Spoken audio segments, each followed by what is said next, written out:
Hello, everybody, and welcome to the IOCDF Research Roundtable, the IOCDF live stream where we pick an interesting topic within the literature and discuss it with folks who know it best. My name is Kyle King. I'm a first-year medical student at the Yale School of Medicine. I'm also an IOCDF advocate, but more importantly than both those things, I am someone who lives with OCD. As I'll get into this a little bit later, is ironically not too much in the digital world. I'm a bit of a Luddite. But because I have OCD, all the things that we talk about on this show matter a lot to me. And I'm always super interested to hear kind of how emerging trends affect both myself and the community, which I find myself a part of. John is my co-host. John, if you'd like to say a word about yourself. Sure, I'm John Abramowitz, and I'm looks like I'm in the dark here. The lighting in this room is not great, but it's great to be here as always, Kyle. And I'm real excited for today's webinar. I am a professor at the University of North Carolina at Chapel Hill, and I study OCD. I work with folks who have OCD in treatment. And this is an area that I've thought a lot about, but I'm really interested to hear about what our guests are going to talk about, the research that they've done. I'm excited to hear what parts of this you've thought about. Maybe you'll take on some more of the questioning today then. But I'm also really excited to hear a little bit more about, I guess, the particularly internet-based treatments is kind of where my brain went when I read this title. But as I kind of alluded to, it's ironic that I'm the one hosting this because I don't have Instagram or Twitter, or I guess formerly Twitter. For some reason, that's just never been my thing because I'm kind of scared of it. I feel like I'd waste a lot of time. But I know that a lot of people would disagree with me and use it quite a bit. So I think this is definitely a very important topic to cover. We have two guests on today, and I will be introducing them shortly. But before I do that, I have a couple of announcements that I need to make. First, this live stream is educational and is not intended to replace therapy. For treatment-related questions, please work with your provider or contact a local clinician. You can use the IOCDF's online resource directory at iocdf.org/find-help to locate a trained clinician near you. Second, the International OCD Foundation is not a crisis hotline. If you're in a crisis or if you're ever feeling suicidal or unsafe, please call the 988 Suicide and Crisis Lifeline by dialing 988. You can also access this online at www.988lifeline.org or go to your local emergency room or call 911. Finally, this is a live stream, and we want to create a safe space and be kind and respectful to everyone. There is a live chat function. Please, I saw some people already popping in where they're tuning in from. I love to see it. Pop in where you're tuning in from, pop in any questions that you have, and we'll try to get to them throughout the show. Just remember that everything is going to be on the internet forever. So just be respectful, even though we've had no problems. All right. I believe those are all the announcements. So I'll go ahead and begin introducing my guests today. I'll start with the first bio that I have on my little page here, which is for Dr. Alex Holt. Dr. Alex Holt, an assistant professor of psychology at the University of Cincinnati Blue Ash College. He earned his PhD in general and experimental psychology from the University of North Dakota in 2022. His research mostly focuses on the impact of technology use on human behavior and cognition. He has conducted research on fear of missing out, or FOMO, smartphone attachment, problematic smartphone use, as well as social comparison theory. Alex, I like to sometimes start off these shows with a bit of a silly question. So this is the question that I came up with last night while I was actively doing this instead of working. Let's say you have 30 minutes to yourself to procrastinate and you're on YouTube. What are you going to do in those 30 minutes on YouTube? What are you going to watch? Okay, that's a great question. Maybe watch a video about The Office from behind the scenes. All right, I've watched one of those before. Something like that, or probably something like that. I'm a big fan of The Office. Yeah, who isn't? It's good. All right, good answer. Our second guest is Dr. Adam C. Frank, MD, PhD, who is a psychiatrist, researcher, and assistant professor of clinical psychiatry and behavioral sciences at the Keck School of Medicine at USC. He attended UCLA for medical and graduate studies and holds a PhD in neuroscience. He completed a research track psychiatry residency training at UCSF, where he earns an area of distinction in interventional psychiatry for clinical for clinical and research efforts applying neuromodulation treatments such as TMS and DBS for psychiatric indications. Dr. Frank is the co-director of the Obsessive Compulsive Disorder Research and Treatment Program at USC, where he provides clinical care for individuals with OCD, including TMS and DBS, and conducts research on improving treatment outcomes in OCD, and supervises and teaches medical students and psychiatry residents. Dr. Frank, same question to you. 30 minutes to kill on YouTube. What are you watching? I really like this evolution of podcasts into like a visual medium as well. And so I have a few podcasts that I like that they also like tape and record. And I sometimes like to see people in their podcast talking. So I have a few of those that I like to indulge in. Well, naturally, which podcasts? Conan O'Brien Needs a Friend is one that I like that's just light and fun. Yeah. There's a few science-based ones that I really enjoy that also can provide a little bit of a different perspective. I've listened to Conan O'Brien Needs a Friend occasionally. For some reason, I don't find it as funny as the Conan O'Brien Show. And then I listen to Science Versus a lot, if you know that one. I don't know that one. I've recently been listening to Sean Carroll's Mindscape, which is a lot of like theoretical physics, but he also brings in psychologists and neuroscientists, and I really enjoy that one. Yeah, he's a fun science communicator. Okay, let's dive on in to the meat of this. So the title is OCD in the Digital World. I was saying backstage that this is this title sets up a super broad conversation.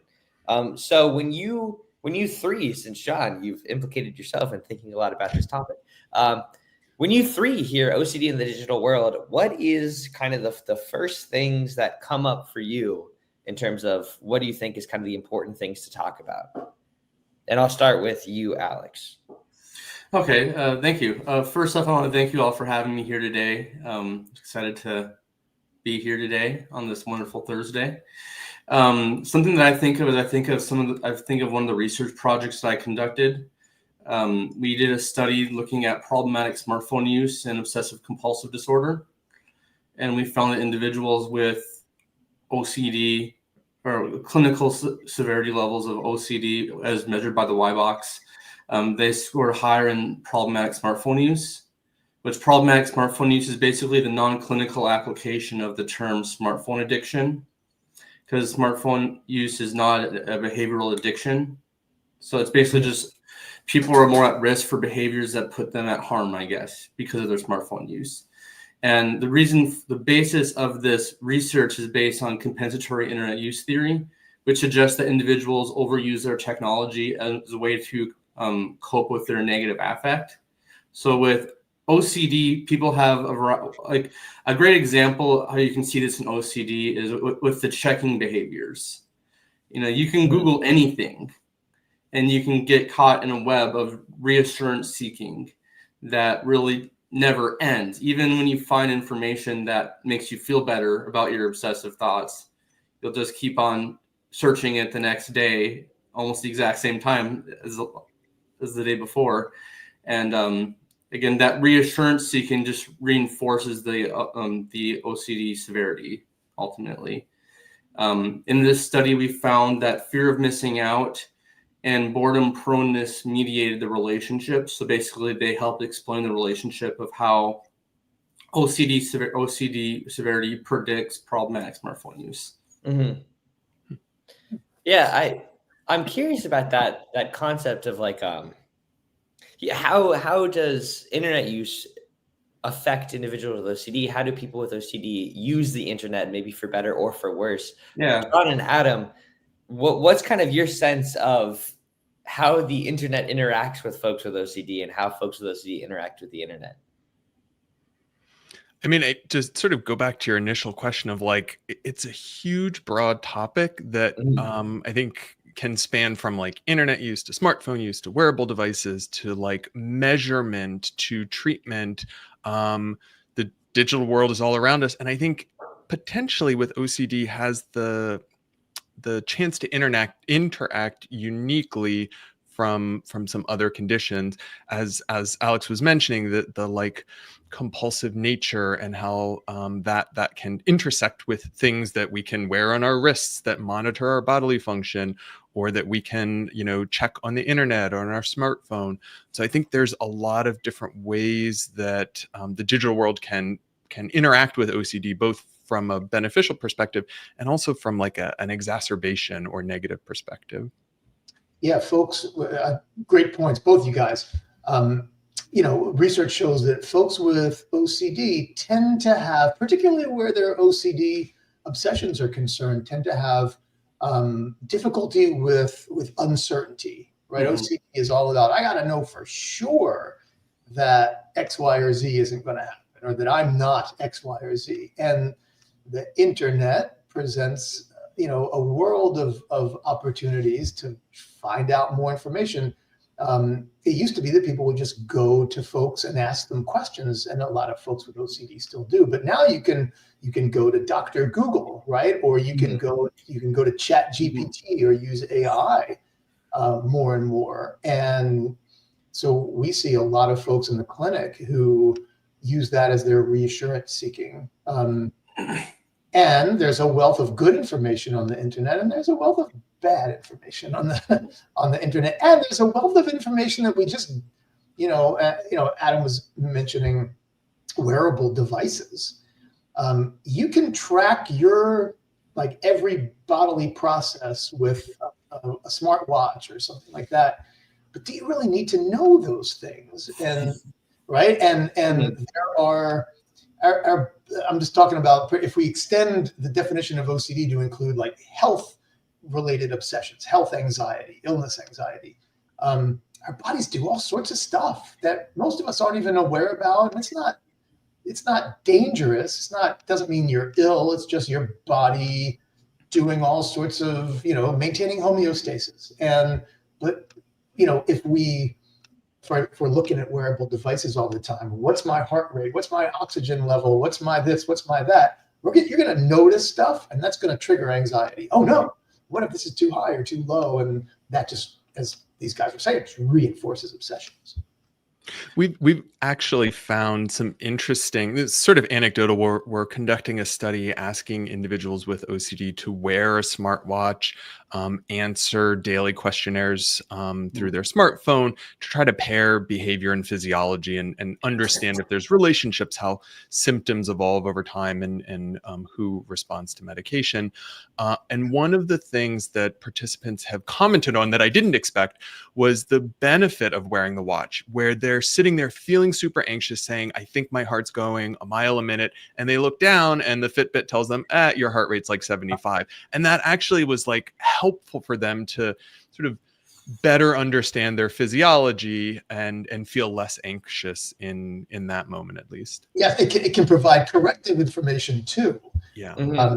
As Kyle, as you were mentioning, there are pros and cons. Yeah, something that I think, so we talked about earlier about the uncertainty and how people with OCD, they want to have complete certainty. In my research, we actually found that OCD severity predicted inhibitory anxiety, which is basically that anxiety for wanting that uncertainty, wanting a level of certaintiness. Another thing I think that's important to note is that the digital age of technology really allows us to really find other individuals suffering with OCD, and it can kind of like a support group kind of environment. And I know multiple people that just by seeing that other people are struggling with the same thing kind of makes them feel better about themselves a little bit, just by feeling like they're a part of a community. And so I think that's another positive element of technology use with obsessive compulsive disorders, is being able to find community. Because I mean, generally speaking, they say between 2 to 4% of people have OCD. You might not know another person in your actual life who has OCD, but now you can go on Reddit or other online forums and you can find people who may have the same obsessive thoughts as you do. And I think that's very, I don't know what the efficacy of one's prognosis with the use of those types of forms, but I do know some people anecdotally say that they feel better when they realize that other people are going through something similar as themselves. And I would say, just to add to that, and I completely agree, I think as long as that's used not as a ritual to reassure you over and over and over again, but to learn new information, because that can be a slippery slope depending on how it's used, right? Yeah, I mean, this is kind of the sense that I'm getting from every answer thus far, which is like and the internet kind of presents this more broadly outside the context of OCD. It's an excellent tool that can be used both for good and for bad. If you're using the internet for reassurance seeking, well, that's not all that great. Adam, the example you gave of a wearable technology providing corrective information about heart rate, well, that seems really good if, I'm very fearful that I have a heart rate of 110. I look down at 75 and then I say, oh, okay, maybe I shouldn't be that worried. But also I can imagine someone thinking, I'm so worried that I have a heart rate of 110 and I look down and it's 75 and then I have to keep making sure that it's within a particular range, that it's within that range of 80 to 60, let's say. And that becomes compulsive in and of itself. So like all of this seems like a slippery slope. So I guess this is probably an unanswerable question, but I'm going to pitch it anyways. How do you know? How do you know when you're using the internet in a way that's the good way or the bad way? I mean, I think it's a great question. I'll give another example. So we're we're sort of wrapping up the analysis of a qualitative study of adults with OCD, asking about experiences with various forms of technology, how that's been helpful, how that's been harmful in terms of their experiences with OCD. And a lot of really interesting themes have come out of that, but sort of what you were mentioning, Kyle, in terms of something that could be helpful and then has the potential to sort of like tip into being unhelpful. There's an individual who mentioned using a meditation app initially, and that was really helpful for like feeling calm, getting to sleep. But then it sort of tipped into this like, well, now I have to do this thing every single day. And so it wasn't, this is helping me feel calm and relaxed. It was, now I have to do this thing just for my day to feel right, to feel normal. And I think that's an example of where you could start to try to understand where that tipping point is from helpful to not helpful or harmful. I agree 100%. I would add, if it feels desperate, I've got to do this, otherwise something bad's going to happen, then it's probably, and again, you could probably find an example that goes against that, but it's probably not so good. Whereas if you're doing it to learn something, new, then maybe that's okay. You're curious, but it doesn't seem like I must do this. Yeah. I'm talking about if technology use is good or bad for OCD. I mean, I think it really is an impossible question to answer, because there's always going to be examples of it helping some people, but other people it may, make their symptoms worse. Again, we're talking about Googling stuff, Dr. Google, talking about, Googling different things just for reassurance seeking. I don't really know if there is a perfect answer. I guess the answer would be it depends, which isn't really a perfect answer to any question. But yeah, that's just kind of my view of it, is that it can be used for good. It can be bad. So it's kind of in between. It really kind of depends on the individual and how it affects their behavior and how they feel. Yeah. And Alex, I kind of want to throw another question at you. You mentioned, I forget the name of the theory, but some theory that people are using the internet and use the internet as a way to kind of not think about and avoid the scary things that are going on in the real world. Could you expand on that? And then Adam and John, who have more clinical experience, could you comment on the extent to which you see this in folks with OCD? Yeah, so it's called compensatory internet use theory. It was developed by Carterfeld-Winther, 2014. It's one of the few citations. It's one of the citations I have memorized at this point. It basically is the idea that you use technology as a way to cope with negative affect. So if someone is anxious, for example, they can go on YouTube and watch videos of puppies. and that can distract them from their anxious thoughts temporarily, or even, they can go And he's and, awesome. yeah, it's a great great platform to see dogs. And other examples are just like going on Twitter, going on Instagram, going on Facebook, and just really reading things that distract you from your negative thoughts and emotions.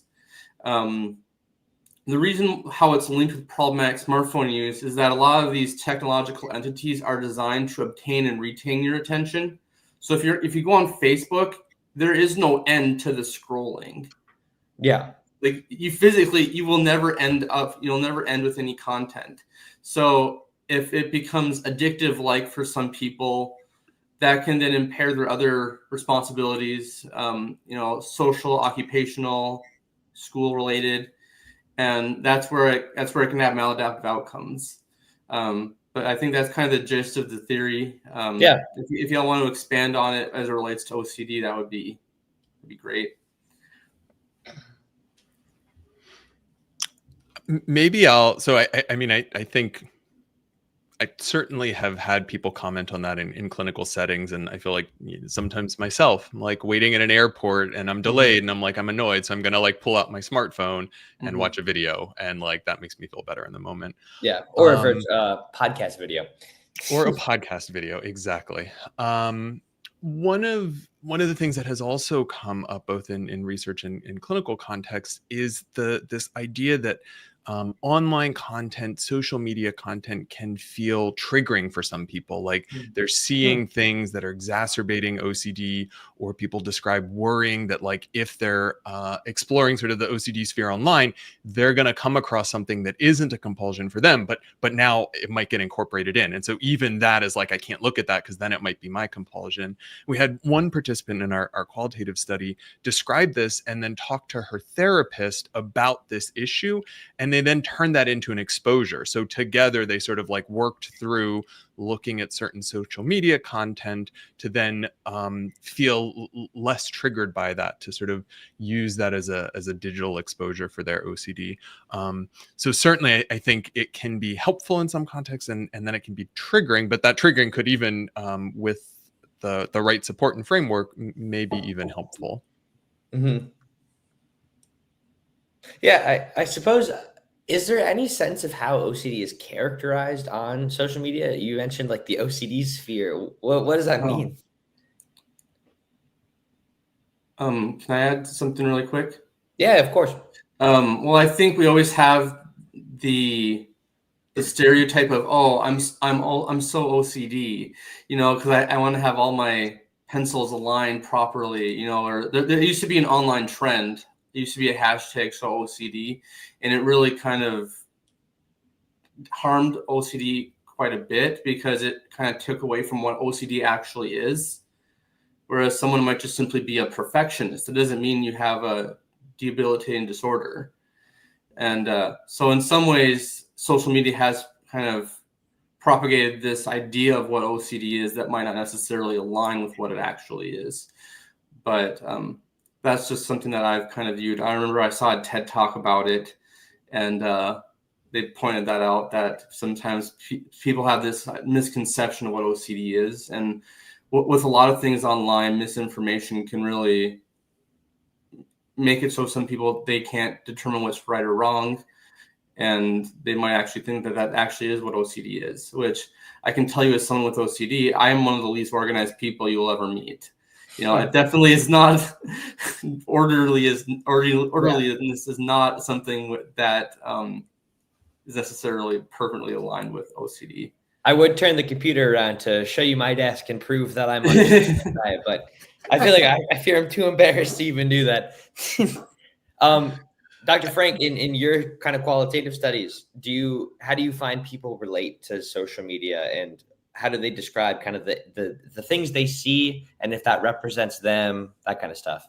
Yeah, I think there's like a few different forums that people have talked about in terms of getting information from the internet and sort of more specifically from social media or social media like platforms.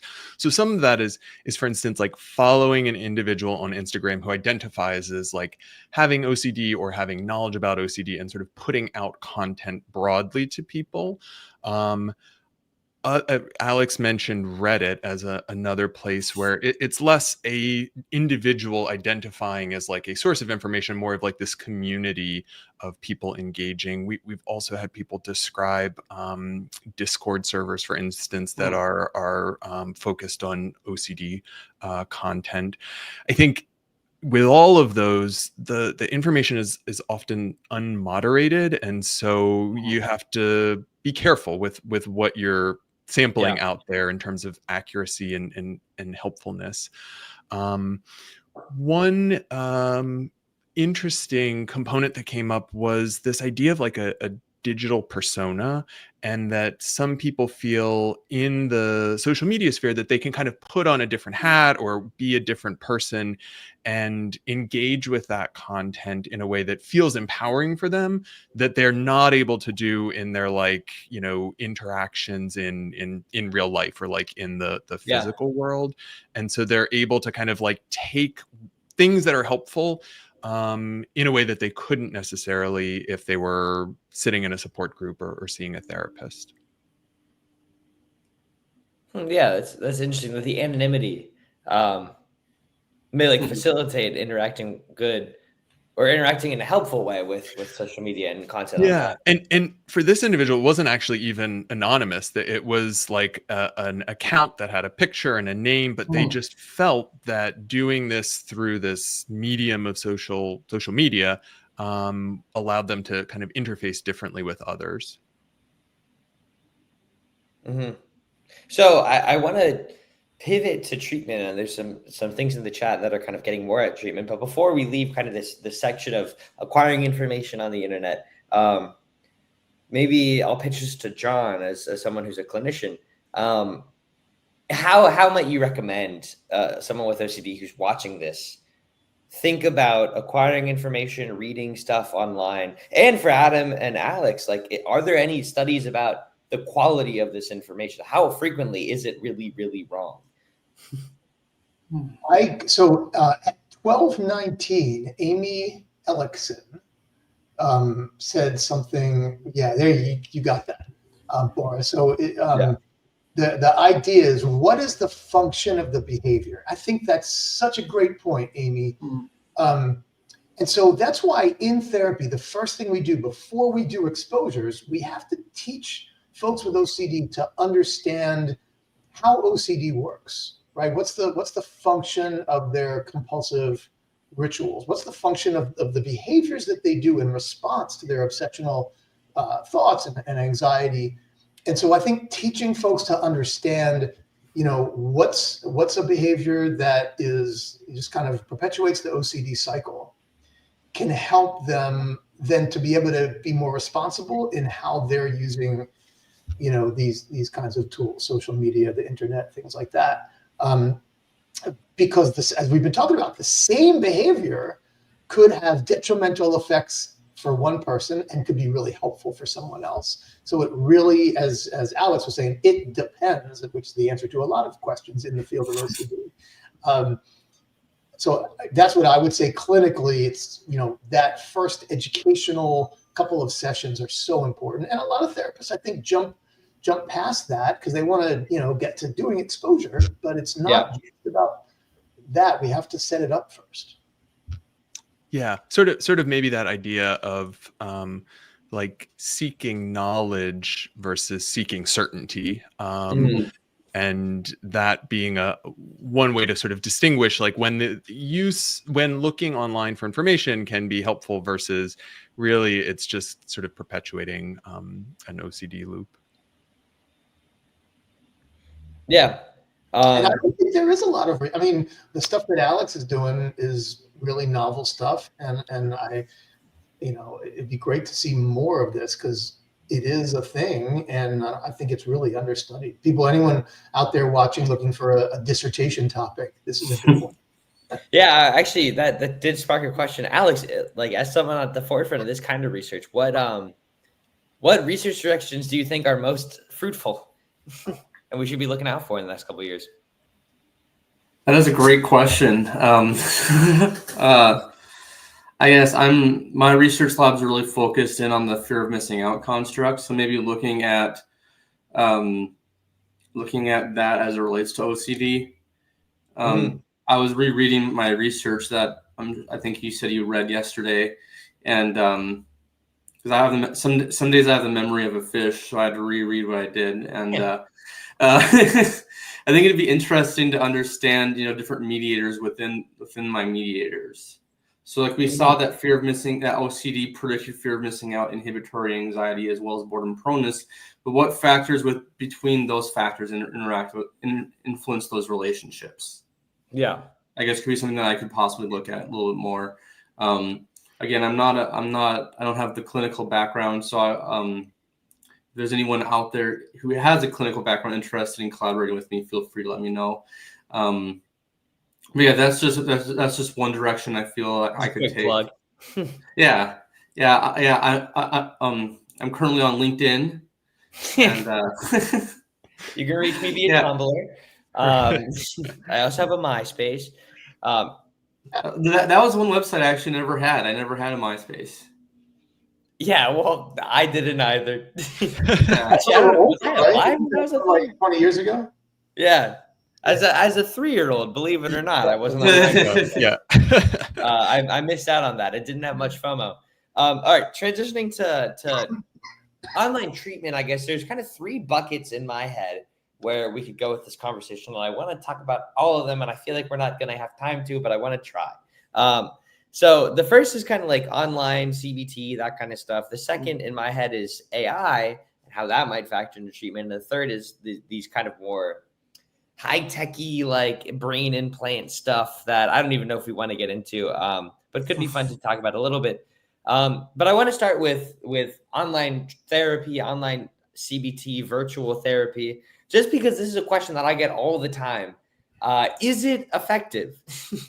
So I'm going to start there. Is online CBT, virtual therapy, is it effective for OCD? I would say yes. From my reading of the literature, people have been looking at this even pre-pandemic, ways to improve access to care, and telehealth and teletherapy is one way to allow more people to access effective therapies. And so there were studies sort of assessing the efficacy. Is this actually helpful for people? And then the pandemic happened, and like everything had to go to telehealth or teletherapy for some amount of time. And then a lot of it has stayed in that domain. And studies show that it appears to be as effective as in-person ERP. I think it also allows for some unique aspects that you couldn't get in person, right? These sort of like in vivo exposures in a person's lived environment that may allow for some additional corrective learning that is different from like going to your therapist's office and, touching the dirty doorknob there versus doing that in your home. So I think both literature suggests it's as effective, and there's these like novel aspects of digital therapy that can be helpful too. Yeah, I agree, and I think that it is important. I've worked with many folks who have been really helpful and then you also, there can be instances where it might not be the best thing, where really having that personal connection, you're right there, you're coaching the person. So on average, yeah, it's probably about the same. But I think, one of the limitations of when we do large scale studies is that we're looking at averages. Mm-hmm. And so we need to be careful about, there's some folks where it's probably better than in person, because like Adam was saying, I can be in my patient's home bathroom, virtually with them while they're touching the toilet or the bathtub or whatever, where I can do that in my office. But on the other hand, if you don't have that same connection, and if it's someone who's cutting corners, you can't be there to, you got to really touch the the floor, not just kind of with the tip of your finger. You got to really do it. So, yeah, is there? I'm gonna be honest. Like my gut just tells me like it can't be as effective as in-person therapy. Which when I speak to other folks in the communities, that's kind of the gut sense that they have too. But it sounds like the evidence would suggest otherwise. Is there research as to what patients this may be better for versus what patients this may be less effective for? I don't think so. I don't know. Alan, do you know? Not off the top of my head. I don't know if anybody's conducted that type of a study. It's a great question. It's a great question. And, like, again, I mean, I think there are so many variables that probably play into that. What are the symptoms that you have? How ready are you to really lean in and do the exposures? How much insight do you have? All of those could play a role. How do you have support? Like at home, parents, siblings, partner, spouse. I think a lot of those things probably play a role. I'll also mention we're sort of focusing on sort of like online or telehealth. A few years ago, we conducted a scoping review. So just like looking at all the literature that had been done to that point on sort of digital technologies relating to OCD. And one of the earliest studies we found, I'm not sure that this would get through like an IRB today, was a device from the 70s that somebody had constructed that you wear on your wrist, and when your hand is in water, it completes a circuit and shocks you. And so this was meant to like prevent people from like compulsively washing their hands. Again, That's not really sure if interesting. human subject research committees would approve this today, but like people have been looking at these things for decades. And now we've got, the internet and smartphones and apps that really like allow this explosion of different ways that this can manifest. In our scoping review, we found that most of the studies had occurred in the past 15 years and over 60% of them in the past 5 years. And this is a few years ago. So it really is this like rapid expansion of these technologies into both monitoring OCD symptoms and providing novel mechanisms for treatment. I mean, like, I know this is probably not an important question, but out of curiosity, what did the paper on that zapping device say? Like, was it effective at something? That's a great question. I should have gone back to reread it recently. I don't remember if the person continued to wear the device more than like a day or two. Yeah, that sounds about right. It sounded pretty draconian in Yeah, terms what of if it its approach. rains? But I mean, that would, if the person could keep the device on, like that would work, right? Because you don't like getting shocked. And so you would stop, that is a good, I'm not saying we should do it, but that is a good form of extinction, and it works. If you have like electrical fences for your dog, right? The dog learns pretty quickly, don't go past this area because you'll get shocked.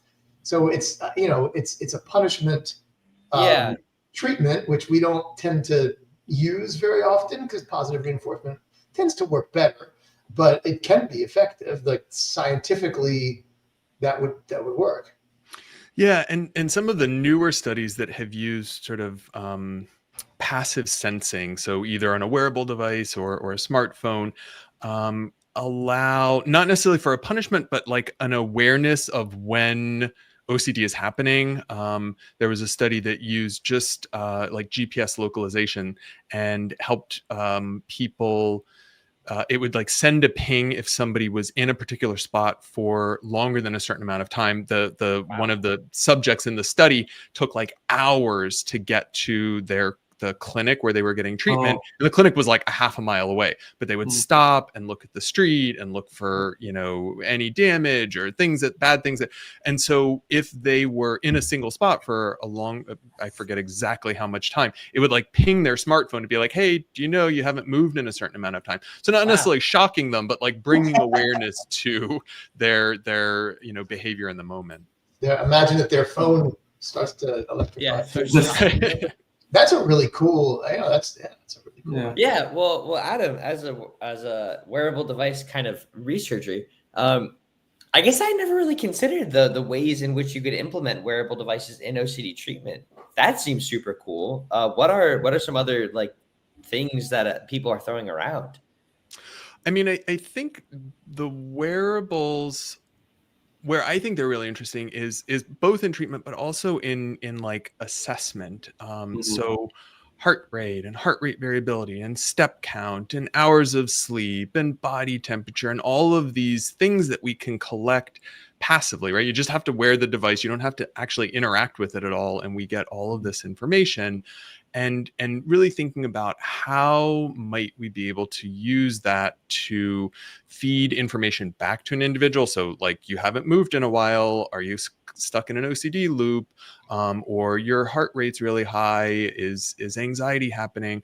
We're sort of at this the start of this, right? This is an expanding field, and trying to understand what are the variables, how do those variables relate to each other and to subjective experience, so that we might be able to kind of start to construct models to then implement this kind of like just-in-time treatment. Like, people need a little extra help in this moment that we think is the case because this combination of variables is suggesting that. So I think that's really potentially exciting. These devices, like, year after year, can do more and have longer battery lives and measure more things and integrate more seamlessly. I think that has the potential to be good. I think John mentioned, maybe Alex mentioned as well, like the potential for that to then tip over into, now you can like check everything all the time. We had an individual describe, this was actually in a helpful context, but they worried about people like being outside their home. So they would always like go to the window and like peek out, is anybody out there? And they installed a camera, I think it was like a Ring camera. And now they felt reassured, because they didn't have to check all the time. The Ring was always checking, and they would just get a notification if somebody was outside. So the various ways. That's a great question, right? Like, is it helpful? Is it reinforcing OCD? Has it changed behavior? I think these are all important questions.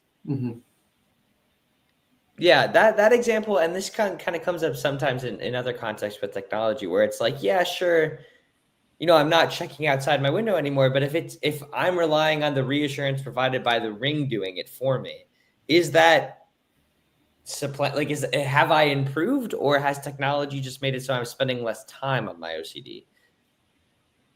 Yeah, that's a really good question. We'd probably have to ask that person a little bit more to understand whether this allowed them to sort of move past this obsession, or it was just, as you said, Kyle, like they're spending less time, but it's still there. It still bothers them for them. Yeah. But the wearable device tracking it, and like that, it seems very cool. But is the thought behind some of this technology to like just remind the person, or to like ping the person and say, you haven't moved in a while, is this an OCD loop? Or maybe even send to a therapist, or like what is that kind of just in time support you referenced? Great question. I mean, I think it could look different in different situations. We talked about the little GPS tracker for the one study, and that feeding information back to an individual.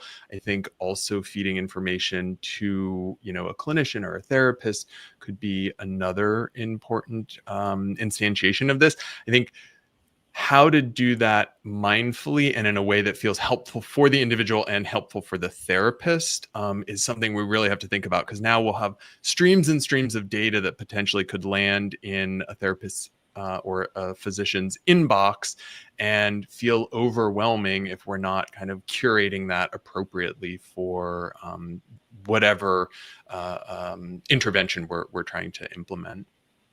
And also, people have done this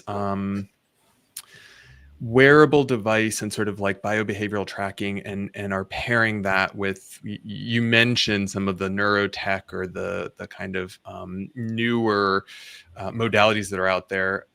So deep brain stimulation is an FDA cleared treatment for refractory OCD, and newer devices can actually sense the electrical activity around the end of the stimulating electrode. And people have started to say, can we better understand what's happening in the brain by measuring this, and then pairing that with all of these like behavior and physiology measures?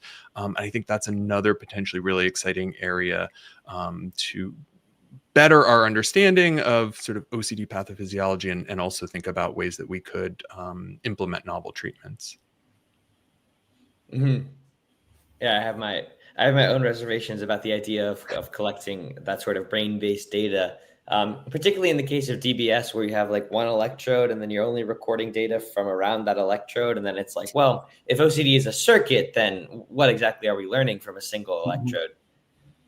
Yeah, great question. Alex, I would say, to play devil's advocate to your question, likely the answer would be we're putting that electrode in a node in that circuit. So there hopefully is some relevant information, but to your point, Kyle, we're not measuring the entire circuit function from like one specific location. Yeah, I certainly didn't mean to suggest that it would be like entirely pointless. But it's a consideration, I suppose.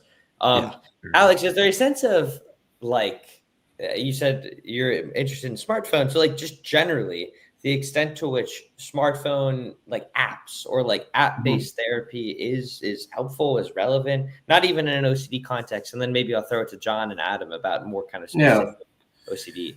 Well, I mean, so I come from a state of North Dakota that is very, very rural. So the ability to access a clinician, regardless of where you're at, is a very important thing. And that I think that I should mention that, especially in our North Dakota winters when, we maybe shouldn't be driving outside because we're having a blizzard. So in terms of, having apps that provide different, therapy, I think it provides people who may not otherwise have that opportunity to, see a specialist, so like,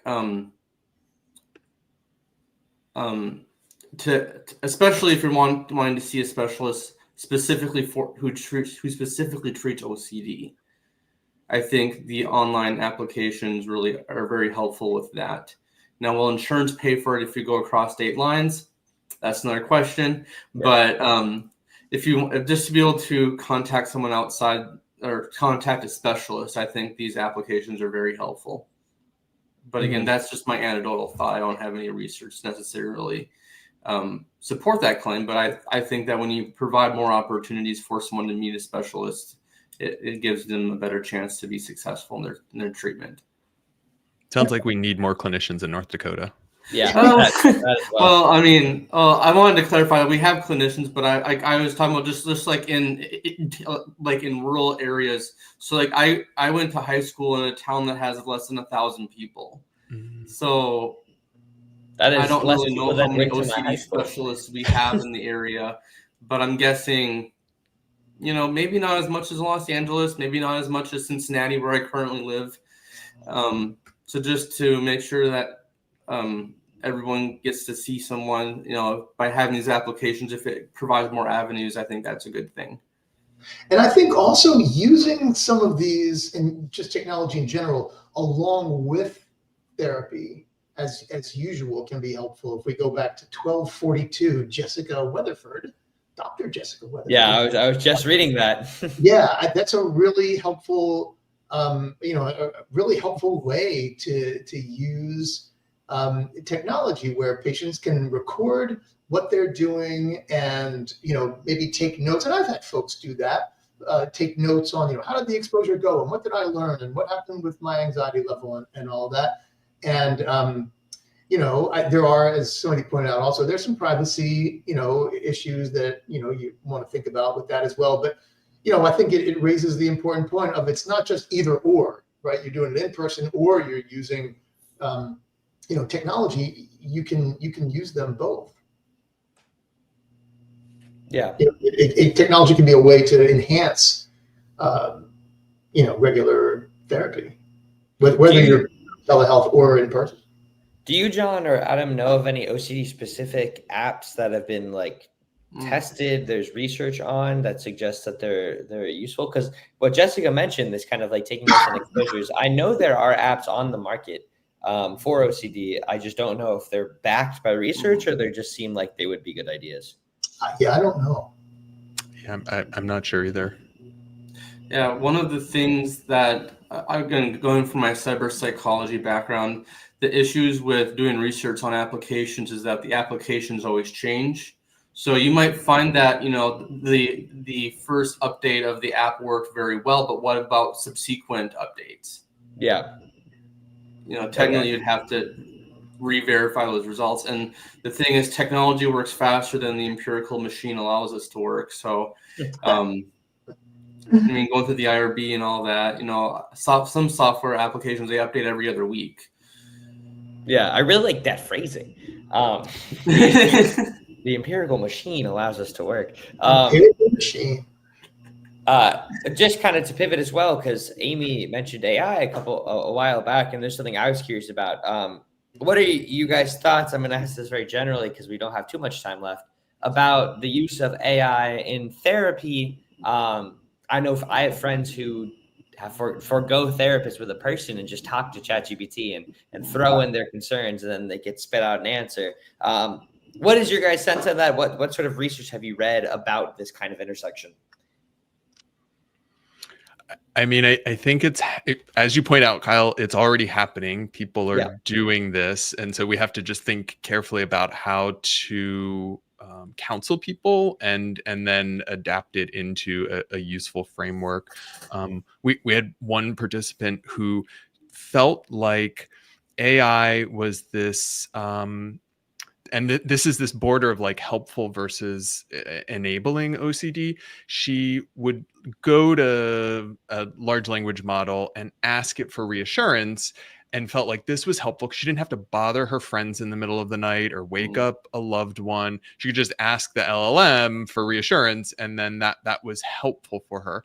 And then it sort of there was this exacerbating component where then, and I'm sure everybody's had this experience, you can ask an almost identical question multiple times and get fairly different answers. And so that was unsettling for her. She's like, well, now I don't even know if this is actually good reassurance because the answers keep changing, even though I'm asking the same questions. So I think that's one example from this qualitative work we've done, but also thinking about the ways that this could empower individuals or clinicians to think of creative exposures potentially that you might not otherwise come up with, is one way that I could see this potentially being helpful for individuals.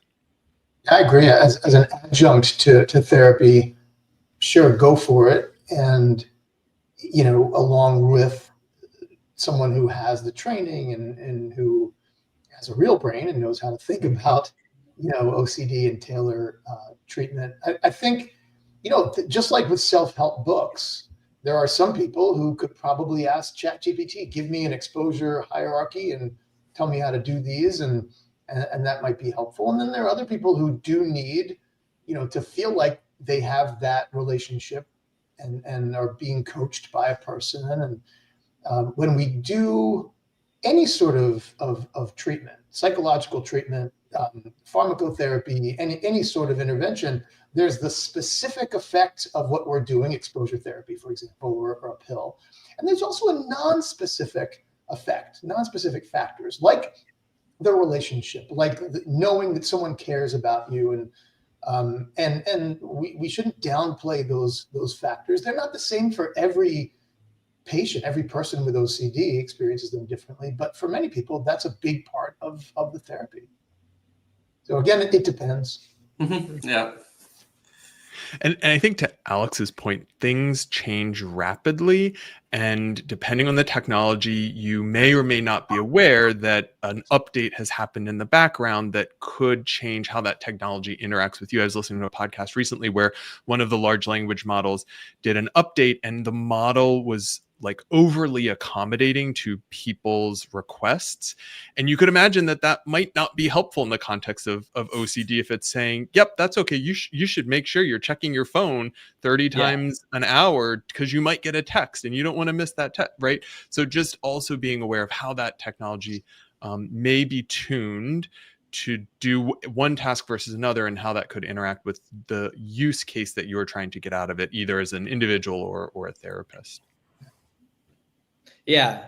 I mean, there's a number of interesting points there. John, your point about non-specific factors, something I had just never considered when I get into arguments with my friends about AI, that like you know, the active ingredient of ERP, sure, is the exposure part, but there's also a part that's really nice about going to a different, like sitting down on a nice couch and talking to someone who you think cares about you or does care about you. That you just don't get with the AI, or potentially. Yeah. There's a lot of there's a lot of research actually on that topic and these non-specific factors.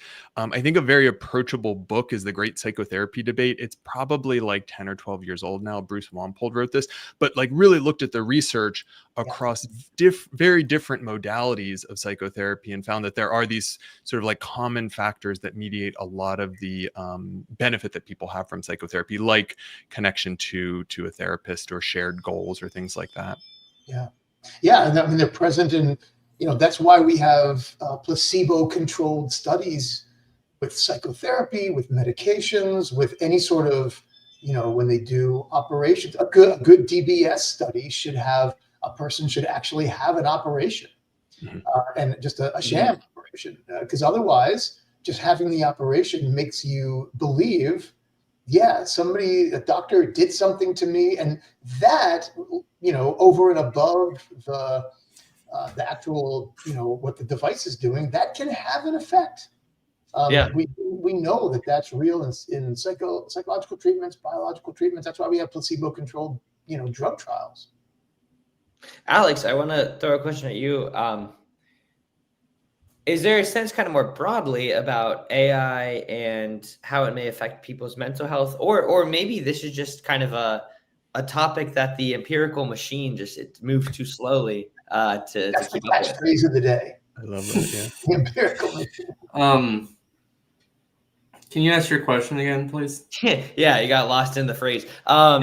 Is there kind of like, is there any research backing to the effects of AI and maybe using AI in a therapeutic context on mental health?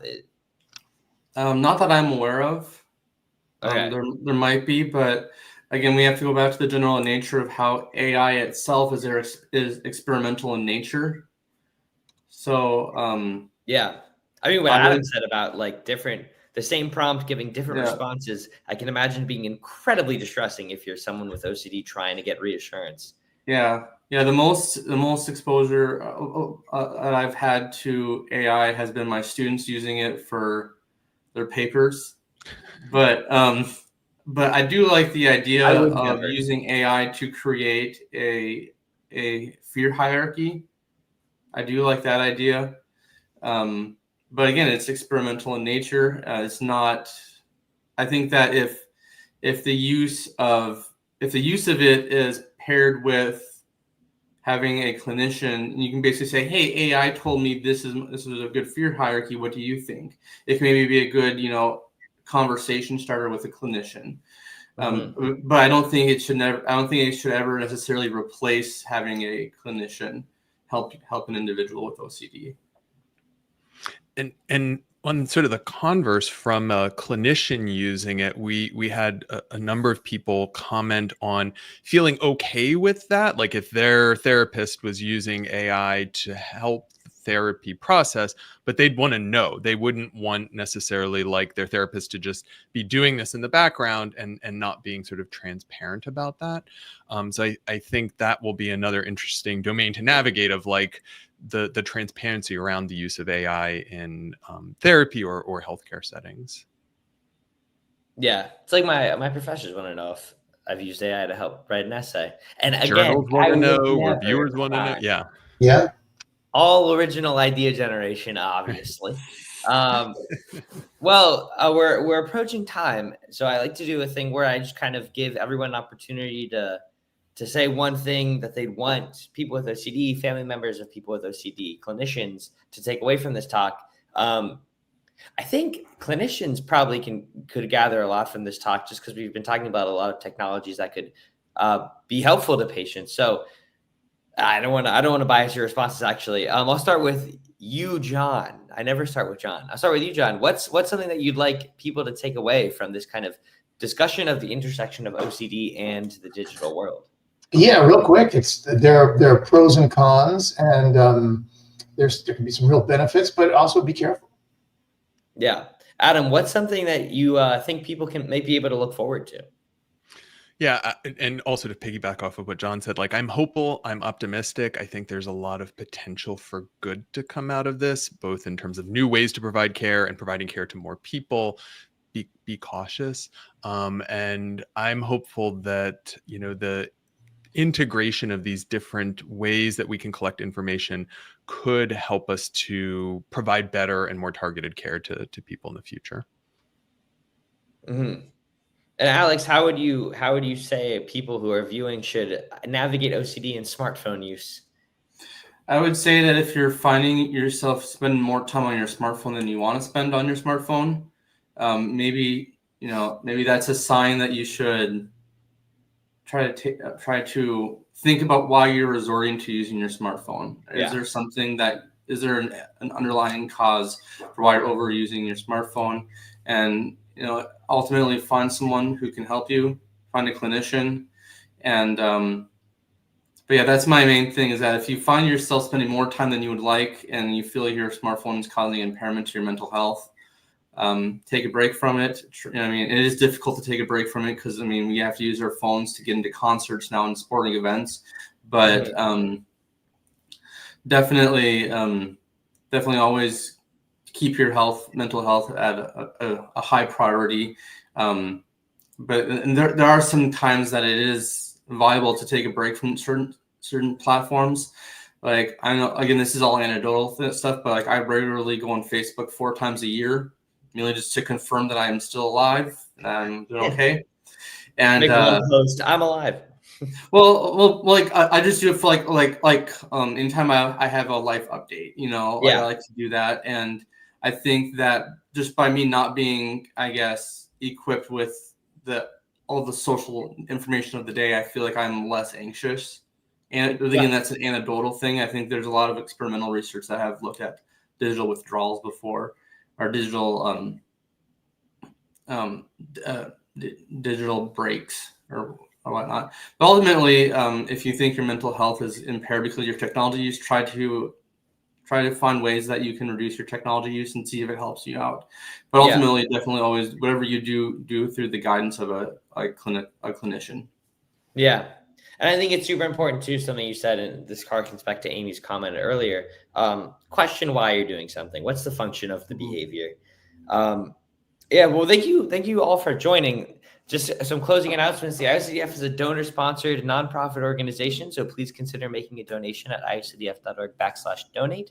And the 30th annual conference is coming up. It's held in July, from July 11th to the 13th. I'll be there. John, I presume, will be there. Adam and Alex, I don't know if you guys will be there, but I hope you'll be there. I'll be there. Come to my talk on Saturday. Go to see Adam's talk on Saturday. If there's one reason to go, it's for that. But yeah, so go ahead and sign up if that's something that you'd be interested in. Thank you both for joining. Hopefully, the empirical machine will move quick enough that we can have it back on in a year or so and have some good answers to the nitpicky questions that I asked. But in the meantime, thank you all for joining. Bye. Thanks, guys. Have a great day.